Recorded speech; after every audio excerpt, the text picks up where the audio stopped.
Hi, my name is Mohd Alif bin Jasni. I am from Malaysia. Today, I will discuss about a reintegration program for former prisoner. My topic will be on the need of community-based post-release and aftercare program in Malaysia criminal justice system. My name is Mohd Alif bin Jasni, and the risk actually this is a concept paper.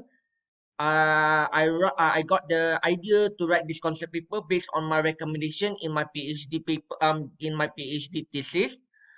Um, it was done in 2018. I conducted a research, a qualitative research in 2018, where I did research on 19 former prisoner. 16 were recidivists, and 3 of them were desister. I was using age graded theory. Okay, based on my research, the finding was former prisoner were from various state and aged between 36 and 63 years old.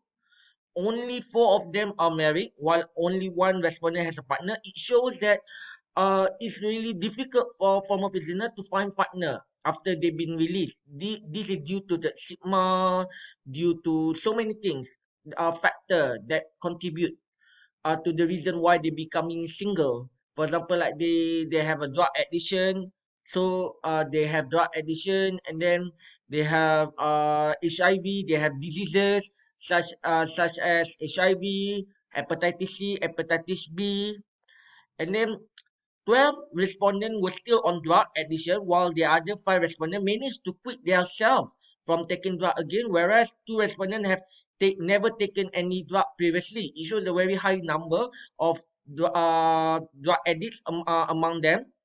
In terms of infectious diseases, 7 of them were found to suffer from HIV diseases solely, while 5 were suffering from a series of diseases such as HIV, hepatitis B, and C. 14 of them were unemployed, which subsequently caused them to live in difficulty. They can't get a job because of the stigma from the company, and then due to because of their drug addiction, so they can't get a job.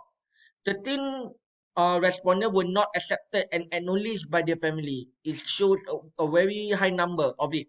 That was the reason they become homeless after they've been released.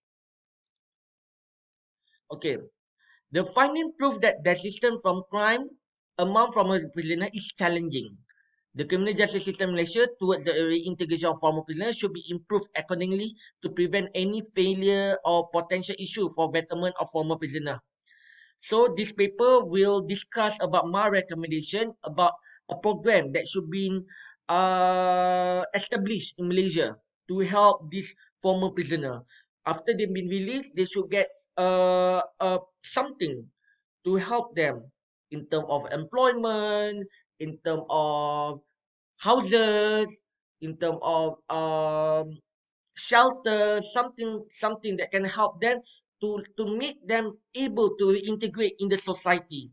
So, but unfortunately, we this research has a limitation where the research only done based on the perspective of the former prisoner, and then there is a need to conduct a study based on the perspective of the social worker, of the counselor, and the volunteer and any professional to get to support whether to support the data, to see whether is it true that the situation is happening.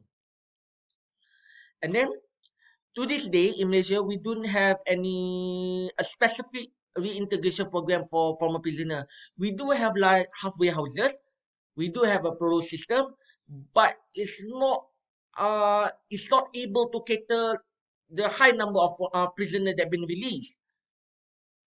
So keep in mind, there are still no standard of reintegration program in Malaysia. The program are very different, are varied and varied by country. However, in this concept paper, the design proposal of this program is only based on library method, which is to examine the document and the web pages in support of discussion of this whole paper. Okay, the main objective of the community-based post-release and advanced care program are to provide former prisoner with assistance, supervision to lead a crime-free life. This program is also known as aftercare or transitional care. Okay, these are some of the effective components that should be established that should be introduced in this reintegration program. First of all is community care approach. So the idea is the research should be done, the reintegration program should be held in a community area, in the community-based area. It should not be institutionalized. It should be a community care based, and then provide a wide range of social services that meet the various deficits of the ex-prisoner. For example, like employment, something like to help this former prisoner. And then family-oriented program, we give them counseling, um, we give them counseling to help them to meet their family, to make them to be together. And then a mentoring program should help them. For example, like we give them the idea how to improve their life, so this mentor will guide them along the way during the interrogation program. And then specific care of for ex-prisoner with special needs. First of all, is a halfway houses. We should as establish more halfway houses to cater the high number of former prisoner. Recreational therapeutic services. For example, like we give them activity, we introduce activity. There are so many activities that can be introduced. For example, like taekwondo, tai chi, something like that to boost their confidence, to help them. And then advanced healthcare and rehabilitation services. For example, they have problem with HIV, they have problem with hepatitis C, they have tuberculosis, TB. So we give them healthcare to help them. And then job placement services. And then the last one is to introduce the program, the need to identify relevant group and agency in building this program. For example, it cannot be done individual basis. This paper proposes that each agency involved should play a role in ensuring the success of the program to be implemented in Malaysia. The success of former prisoner, in order to integrate well, require the full support each party. So we need to get the help from the government agency, from the non-government agency to come together to help to to give what they are to contribute the expertise to help this to run this program.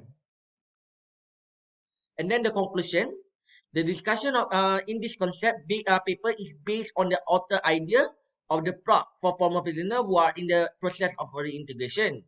The implementation of the program is expected to benefit the former prisoner and the local community to the process of re-socializing former prisoner.